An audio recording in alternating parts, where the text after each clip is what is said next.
कि आज के समारोह में उपस्थित केंद्रीय स्वास्थ्य एवं परिवार कल्याण मंत्री माननीय जेपी नड्डा जी, उत्तर प्रदेश सरकार में मंत्रिमंडल में मेरे वरिष्ठ सहयोगी प्रारंभिक शिक्षा और चिकित्सा शिक्षा के मंत्री श्री आशुतोष टंडन जी, विभाग के राज्य मंत्री श्री संदीप सिंह जी, माननीय सांसद श्री राजवीर सिंह और राजू भैया जी, सांसद फर्रुखाबाद श्री मुकेश राजपूत जी, माननीय सांसद श्री हरनाथ सिंह यादव जी, जिला प्रभारी उदयभान सिंह जी, माननीय विधायकगण श्री देवेंद्र सिंह जी, देवेंद्र प्रताप सिंह जी, ममतेश साकेत जी, सतपाल सिंह जी, विपिन वर्मा डेविड जी, वीरेंद्र वर्मा जी, संजीव दिवाकर जी, क्षेत्रीय अध्यक्ष रजनीकांत माहेश्वरी जी, जिलाध्यक्ष डॉक्टर दिनेश वशिष्ठ जी, जिलाध्यक्ष कासगंज श्री पुरेंद्र सिंह सोलंकी जी और आज के इस कार्यक्रम में उपस्थित भारतीय जनता पार्टी के सभी उपस्थित कार्यकर्ता भाइयों बहनों, पत्रकार मित्रों, राजकीय मेडिकल कॉलेज के शिलान्यास कार्यक्रम के अवसर पर मैं संपूर्ण एटा वासियों को हृदय से बधाई देता हूं, अपनी शुभकामनाएं देता हूं कि आज यहां पर श्री राजू भैया, श्री मुकेश राजपूत और श्री संजीव सिंह और हमारे अन्य विधायकों के कारण आप सबको वर्षों से जो आपकी तमन्ना थी, उस तमन्ना के अनुरूप एक मेडिकल कॉलेज मिल रहा है। मैं इस मेडिकल कॉलेज मिलने पर यहाँ के माननीय सांसद, माननीय विधायक और आप सभी जनता जनार्दन को हृदय से बधाई देता हूँ। आप सबके प्रति मैं अपनी शुभकामनाएं व्यक्त करता हूँ। मेडिकल कॉलेज मिलना अपने आप में बहुत बड़ा कार्य है, इसलिए भी महत्वपूर्ण है क्योंकि सामान्य चिकित्सालयों में आप अपना उपचार तो करा सकते हैं, लेकिन विशेषज्ञ चिकित्सकों की उपस्थिति ये मेडिकल कॉलेज में आसानी से उपलब्ध हो सकती है। दूसरा, मेडिकल कॉलेज जब 4 साल 5 साल के बाद कार्य करते हुए कॉलेज आगे बढ़ते हैं तो इनसे निकले हुए चिकित्सक उस जनपद का भी नाम रोशन करते हैं जिस जनपद के मेडिकल कॉलेज से उन्होंने शिक्षा अर्जित की है, अपना प्रशिक्षण अर्जित किया है। और एटा का मेडिकल कॉलेज जब पहले सत्र में प्रारंभ होगा तो पहले सत्र के प्रारंभ के बाद 5 साल के बाद जब यहां से निकलने वाला चिकित्सक प्रदेश और देश में या दुनिया में जहां कहीं भी जाएगा वह एटा जनपद का नाम रोशन करेगा और एटा जनपद वासियों का सिर भी गौरव के साथ आगे बढ़ेगा। हम सबको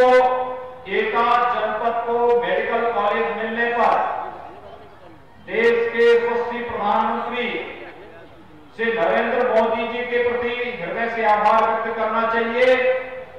और साथ ही साथ मैं इस अवसर पर केंद्रीय स्वास्थ्य और परिवार कल्याण मंत्री माननीय श्री जेपी नड्डा जी का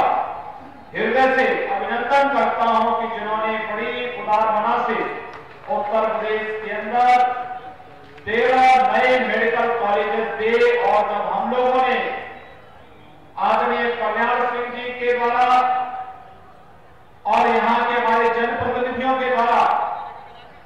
कि एटा में भी चिकित्सा शिक्षा और स्वास्थ्य का एक अच्छा केंद्र बने, जब इसके बारे में एक प्रस्ताव हम सबके सामने आया, हमारे राजस्थान के महामहिम राज्यपाल महोदय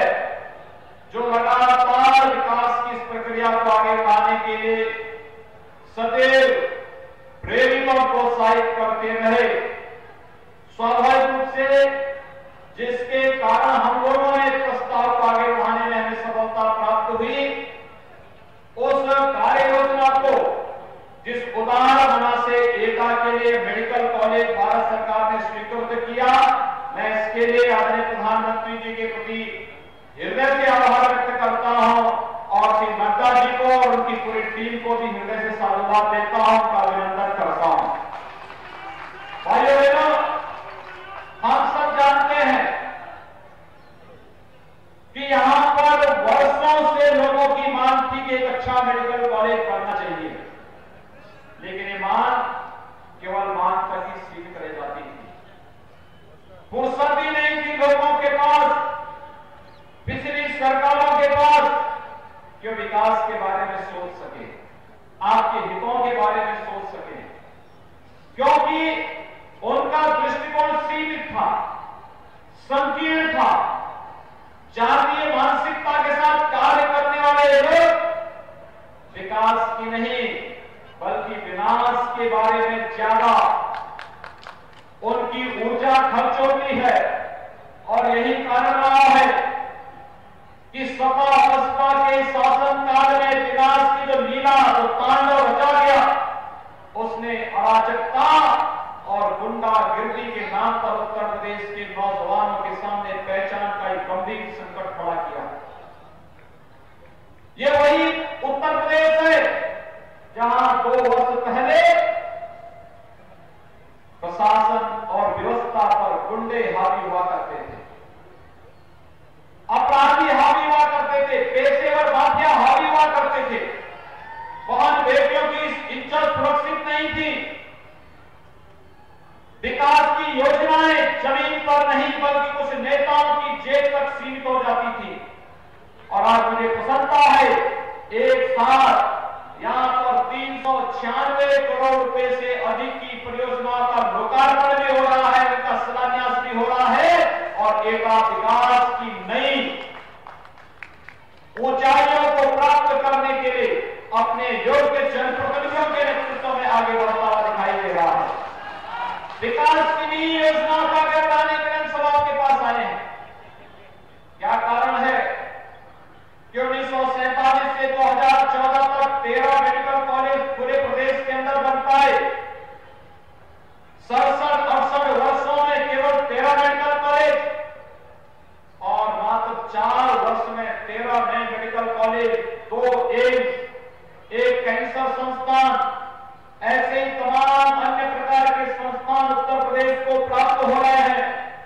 यह अपने आप में इस बात को साबित करता है कि मोदी जी के नेतृत्व की भारतीय जनता पार्टी का 4 वर्ष का 4.5 वर्ष का कार्यकाल पिछली सरकारों के 65 और 68 वर्षों के कार्यकाल पर भारी पड़ता हुआ दिखाई देता है, क्योंकि मोदी की सरकार कार्य करने में विश्वास करती है। लोग कहते थे कैसे होगा एटा मेडिकल कॉलेज, हम लोग ये कहते थे तब भी कि मोदी है तो मुमकिन है, मोदी जी है तो मेडिकल कॉलेज भी जरूर बनेगा। और मेडिकल कॉलेज को बनाने के लिए आज शिलान्यास करने के लिए हम लोग स्वयं ही आपके बीच में यहां पर उपस्थित हुए हैं। 216 करोड़ रुपए की लागत से यह मेडिकल कॉलेज बनेगा और 2023-22 में पहला सत्र जब प्रारंभ होगा तो एटा, आसपास कासगंज, एटा आसपास के जनपदों के 100 नौजवानों को प्रवेश की, एमबीबीएस की प्रवेश की यहां पे सुविधा प्राप्त होगी और 5 साल के बाद योग्य डॉक्टर बन करके वे समाज सेवा के लिए अपने आप को समर्पित कर पाएंगे। एक बड़ा कार्य हुआ है और इस दृष्टि एक साथ 396 करोड़ रुपए की इन सभी परियोजनाओं के लोकार्पण शिलान्यास के लिए मैं अपने सभी माननीय जनप्रतिनिधियों को, श्री राजू भैया को, मुकेश राजपूत जी को, उनकी पूरी टीम, अपने सभी माननीय विधायकों को हृदय से बधाई देता हूं। आप सबको अपनी बधाई और शुभकामनाएं एक साथ देता हूं। भाइयों बहनों, विकास की सोच को ही हम लोगों ने आगे बढ़ाया है। आप सब जानते हैं मोदी जी ने प्रधानमंत्री बनने के बाद के सामने दोहराया। 2022 में जब ये देश अपनी आजादी के 75 वर्ष पूर्ण करना होगा, तब कैसा भारत हमें चाहिए? और ऐसा भारत जिसमें हर गरीब के पास अपने सिर को ढकने के लिए छत हो। एक ऐसा भारत जहां पर गंदगी के लिए, अस्वच्छता के लिए कोई जगह न हो। एक ऐसा भारत जहां पर अराजकता, गुंडागर्दी, आतंकवाद, नक्सलवाद के लिए कोई जगह न हो। एक ऐसा भारत जहां पर बिना भेदभाव के विकास की योजनाओं का लाभ हर गांव को, हर गरीब को, हर किसान को, हर नौजवान को, हर समाज के प्रत्येक तबके के नागरिकों को प्राप्त होता हुआ दिखाई दे। और आज आपने उन योजनाओं को देखा होगा। प्रधानमंत्री जन धन योजना का हो, प्रधानमंत्री मुद्रा योजना का हो, प्रधानमंत्री फसल बीमा योजना का हो, प्रधानमंत्री किसान सिंचाई योजना का हो, या प्रधानमंत्री आवास योजना, या स्वच्छ भारत मिशन, या सौभाग्य योजना, आयुष्मान भारत की योजना हो, या परसों ही जो एक महत्वपूर्ण योजना प्रधानमंत्री जी ने किसानों के हित के लिए जारी की, प्रधानमंत्री किसान सम्मान निधि। प्रत्येक किसान को एक वर्ष में, लघु और सीमांत किसान को एक वर्ष में 6,000 रुपए उसके अकाउंट में स्वतः ही चले जाएंगे। भारत सरकार स्वतः भेजेगी। किसानों के जीवन में इससे बड़ी खुशहाली और क्या हो सकती है? आयुष्मान भारत, प्रत्येक किसान, प्रत्येक गरीबी रेखा के नीचे जीवन यापन करने वाले परिवार को एक वर्ष में 5 लाख की स्वास्थ्य बीमा की निःशुल्क सुविधा उपलब्ध कराने की गारंटी देती है। तो साथ ही साथ तमाम अन्य योजनाएं। मुझे याद है जब मार्च 2017 में प्रदेश में हमें सरकार बनाने का अवसर प्राप्त हुआ, तब प्रदेश के किसी भी जिले में लाइफ सपोर्ट एम्बुलेंसेस नहीं थी। मैं धन्यवाद दूंगा नड्डा जी को, जिन्होंने 150 लाइफ सपोर्ट एम्बुलेंस हमें उपलब्ध कराई प्रदेश के अंदर। और 75 जनपद हैं, हमने प्रत्येक जनपद को 2-2 लाइफ सपोर्ट एम्बुलेंस उपलब्ध कराई। अगर दुर्भाग्य से कभी किसी को हार्ट अटैक हो गया, किसी को कोई गंभीर चोट लग गई, जीवन रक्षक प्रणाली के माध्यम से उसे किसी बड़े चिकित्सा संस्थान तक पहुंचाना है, जिसको पहले 25,000, 50,000 लोगों को खर्च करना पड़ता था। आज आपके प्रत्येक जनपद में हमने 2-2 ऐसी एम्बुलेंस पहले से उपलब्ध कराई है। और अभी पिछले एक सप्ताह पहले 100 नई लाइफ सपोर्ट एम्बुलेंस हम लोगों ने उपलब्ध करा करके बड़े जनपद में 4 और छोटे जनपद में 3 लाइफ सपोर्ट एम्बुलेंस आज के दिन पर हम लोगों ने प्रदेश के अंदर उपलब्ध कराने का कार्य किया है। प्रदेश के अंदर नेशनल मोबाइल मेडिकल वैन, पहले लोग अपने स्वास्थ्य सुविधा के लिए उन्हें हॉस्पिटल जाना पड़ता था। आज मोबाइल वैन की सुविधा, मेडिकल की जो मोबाइल वैन है, यह मोबाइल वैन आज आपको स्वयं आपके घर तक पहुंच करके स्वास्थ्य की बेहतर सुविधा उपलब्ध करा रही है। और इसके लिए 53 जनपदों में हम लोगों ने पहले चरण में कार्य करना प्रारंभ कर दिया है। मैं इसके लिए आदरणीय प्रधानमंत्री जी का आभार व्यक्त करता हूं, आदरणीय नड्डा जी का हृदय से अभिनंदन करता हूं कि उन्होंने उत्तर प्रदेश को इस प्रकार की सौगातें देकर के उत्तर प्रदेश के गरीब को स्वास्थ्य की बेहतर सुविधा उपलब्ध कराने की पुख्ता व्यवस्था इन योजनाओं के माध्यम से किया है। आज प्रदेश के अंदर हम लोगों ने अब तक 21 जनपदों में डायलिसिस की सुविधा निःशुल्क उपलब्ध कराने की कार्रवाई की है। आप सब जानते हैं, अगर किसी मरीज का दुर्भाग्य से किडनी खराब हो गए और उसे डायलिसिस कराना हो, तो डायलिसिस के लिए उसे प्रति महीने 25 से 30,000 रुपए खर्च करने पड़ते थे। आज डायलिसिस की सुविधा हर जिला चिकित्सालय में निःशुल्क कराने की तैयारी हो रही है। 21 जनपदों में सुविधा उपलब्ध हो चुकी है। शेष 49 जनपदों में युद्ध स्तर पर इस कार्य को आगे बढ़ाने की तैयारी चल रही है। और मैं कह सकता हूं, आने वाले समय में हम बेहतर सुविधा डायलिसिस की भी और हर प्रकार के स्वास्थ्य सुविधा हर जनपद स्तर पर उपलब्ध कराने की कार्रवाई में सफल हो जाएंगे।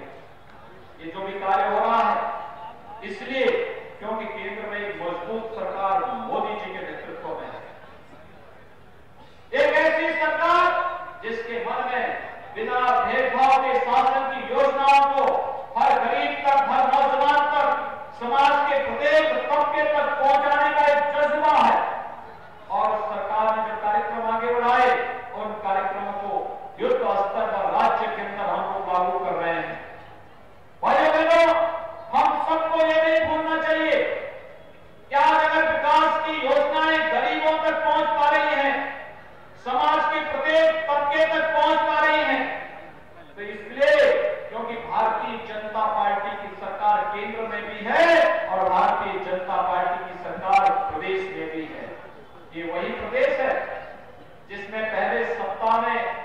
2 दिन बड़े बड़े दंगे होते थे, जहां पर आपको अपने पर्व और त्योहार मनाने को प्रतिबंधित किया जाता था, जहां पर बहन बेटियों की इज्जत सुरक्षित नहीं थी,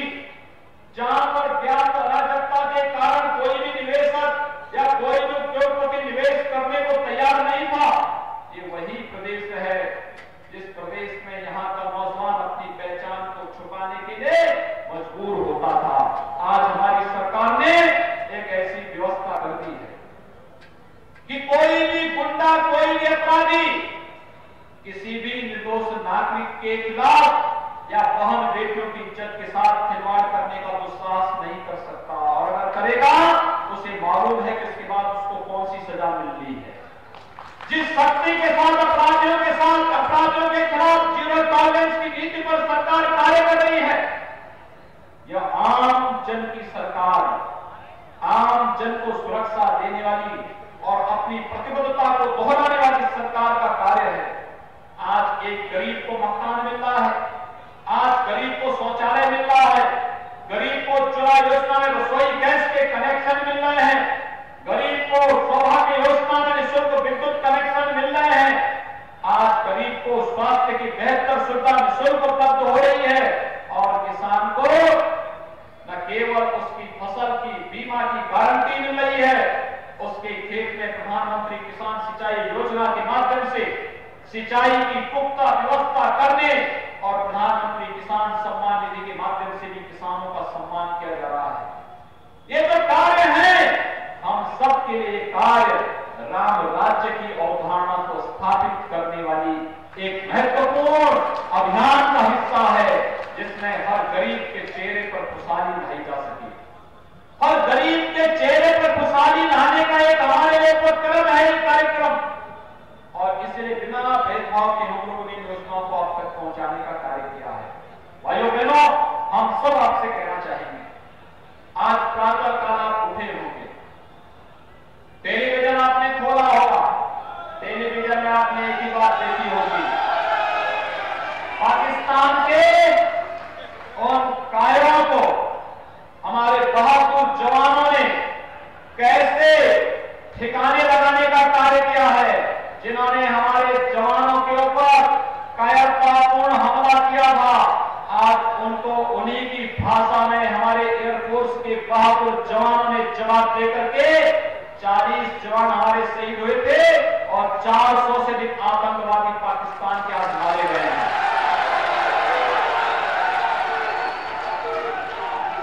आतंकवाद का प्रश्रय देने वाला कोई भी व्यक्ति होगा, कोई भी देश होगा, उसको समझ लेना चाहिए कि नया भारत है,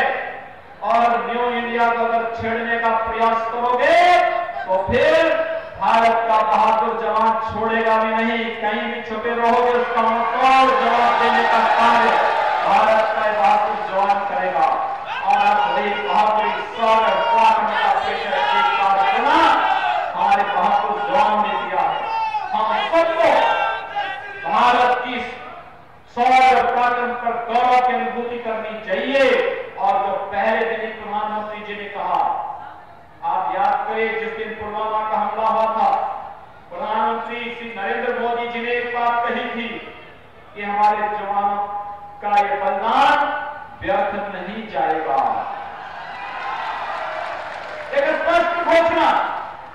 क्योंकि मोदी है तो फिर नामुमकिन तो कुछ है ही नहीं, मोदी है तो मुमकिन है, क्योंकि मोदी जी ने देश को एक विश्वास दिलाया है, और विश्वास सुरक्षा का, वो विश्वास समृद्धि का, वो विश्वास स्वावलंबन का, और वो विश्वास समृद्धि के साथ, स्वाभिमान के साथ आगे बढ़ने का, और उस विश्वास के साथ आप सबको जोड़ने के लिए आज हम सब यहां पर उपस्थित हुए हैं। विकास की इतनी ढेर सारी योजनाएं, हमारे सांसदगण, हमारे विधायकगण मेहनत के साथ आते हैं, लखनऊ में हम लोगों से चर्चा करते हैं, प्रधानमंत्री जी से, केंद्रीय मंत्रियों से चर्चा करते हैं, विकास की एक एक योजना को आपके लिए लेकर के आते हैं, और उन योजनाओं का लाभ फिर आपके जनपद को प्राप्त हो पाता है। मैं जानता हूं कि इन योजनाओं की यहां और उन आवश्यकताओं को आगे बढ़ाने के लिए आज यहाँ पर मेडिकल कॉलेज उपलब्ध कराया जा रहा है। मैं पिछली बार भी आया था और मैंने पिछली बार भी कहा था, भाइयों बहनों, मैंने पिछली बार भी कहा था कि हमारे युवाओं के भविष्य के साथ कोई खिलवाड़ नहीं करेगा। सपा बसपा की सरकार नहीं, जब उनके द्वारा कोई नियुक्ति की कोई बात निकलती थी और वहां पर एक परिवार के लोग झोला लेकर के निकल पड़ते थे वसूली पर, आज हमने कहा अगर जवानों के भविष्य के साथ खिलवाड़ नहीं करेगा, उसकी नौकरी के साथ और उसकी संपत्ति को जब्त करने की कार्रवाई हमारी सरकार करेगी। और पूरी सख्ती के साथ हम लोगों ने प्रदेश के अंदर पारदर्शी तरीके के साथ नौकरियों को आगे बढ़ाना प्रारंभ किया है। आप सब जानते हैं अभी पुलिस की भर्ती हुई, बागपत के एक गांव 10,000 की आबादी का गांव और अकेले एक गांव से 29 नौजवानों को भर्ती होने का अवसर प्राप्त हुआ। आप अनुमान कर सकते हैं अगर सपा बसपा होती तो क्या 29 नौजवान भर्ती हो पाते पुलिस में? नहीं हो पाते, क्योंकि गरीब परिवार के थे, उनके पास इतना पैसा नहीं कि सपा बसपा के नेताओं की जेब को वे भर पाते। लेकिन आज किसी नौजवान से नौकरी के नाम पर कोई पैसा वसूली करेगा तो उसकी तो संपत्ति हम जब्त करके गरीबों में बढ़वाने का कार्य कर ही देंगे और इसीलिए हम सब आपसे कहने के लिए आए हैं कि एक और आपको रोजगार और नौकरी की गारंटी देने वाली सरकार, आपको सुरक्षा देने वाली सरकार, देश को सुरक्षा और संप्रभुता को सुरक्षित रखने वाली मोदी जी के नेतृत्व की सरकार जिस तेजी के साथ पूरे देश के अंदर कार्य कर रही है, हम सबका ये दायित्व बनता है। जो कार्य करेगा उसी को जनता का आशीर्वाद भी मिलना चाहिए और मोदी जी ने कार्य किया है। मोदी जी के साथ देश के एक एक नौजवान को, एक एक किसान को, प्रत्येक समाज के प्रत्येक उस नागरिक को जो शांति चाहता है, सौहार्द चाहता है, समृद्धि चाहता है और विकास और सुशासन पर जिसका विश्वास है, राम राज्य की अवधारणा पर जिसका विश्वास है, उस प्रत्येक व्यक्ति को मोदी जी के साथ कदम से कदम मिलाकर के आगे बढ़ने की आवश्यकता है। क्योंकि मोदी है तो मुमकिन है, इस अवधारणा को भारतीय जनता पार्टी की केंद्र की मोदी जी के नेतृत्व की सरकार ने चरितार्थ किया है और उसी को एक बात लागू करने के लिए हम सब आपके पास आए हैं, आपसे कहने के लिए कि जो कार्य आज हमारे जवानों ने सीमा पर किया है, आप याद करिए, यह कार्य अगर कांग्रेस की सरकार होती नहीं कर पाती, क्योंकि उनकी सरकार तो कहती थी जब आतंकवादी गोली चला देंगे उसके बाद फिर तुम देखना। अरे आतंकवाद की गोली के बाद जब कुछ बचेगा तो कोई गोली चलाएगा। आज ऐसा नहीं है, आज तो सरकार इस बात को कहती है कि अगर दुश्मन गोली चला रहा है तो उस पर गोला मारने का कार्य कर दो। यह कार्य हिम्मत और ईमानदार सरकार ही कर सकती है। और मित्रों, यह कार्य आज पूरे देश के सम्मान को आगे बढ़ाने के लिए मोदी जी के नेतृत्व की भारतीय जनता पार्टी की सरकार कर रही है। मैं एक बार पुनः आदरणीय कल्याण सिंह जी के मार्गदर्शन में यहां पर रेवा में मेडिकल कॉलेज आज आपको समर्पित करने के लिए हम लोगों ने भूमि पूजन का कार्यक्रम यहां पर किया है। मैं उनके द्वारा जो मार्गदर्शन यहाँ के विकास की दृष्टि प्राप्त होता है, इसके लिए उनके प्रति आभार व्यक्त करता हूँ, उनका अभिनंदन करता हूँ। आदरणीय प्रधानमंत्री जी के प्रति आभार व्यक्त करते हैं, माननीय नड्डा जी के प्रति जिन्होंने बड़ी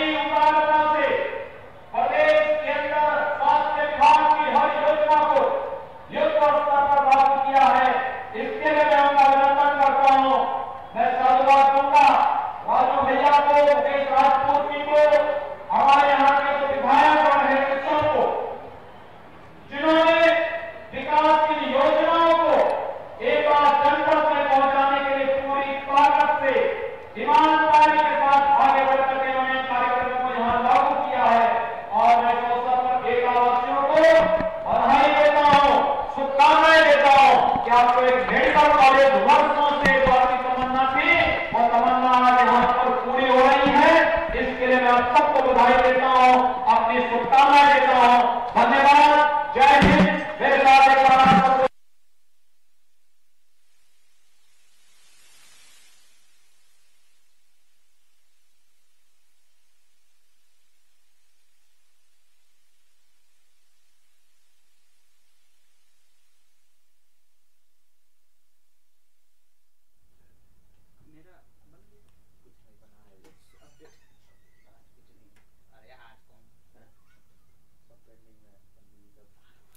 जी हाँ, तो आप सुन रहे थे एटा से सीधे सीएम योगी जनसभा को संबोधित कर रहे थे और यहाँ पर इन्होंने तमाम वो बातें कही। जी हाँ, और साथ ही साथ एक मेडिकल कॉलेज मिल रहा है।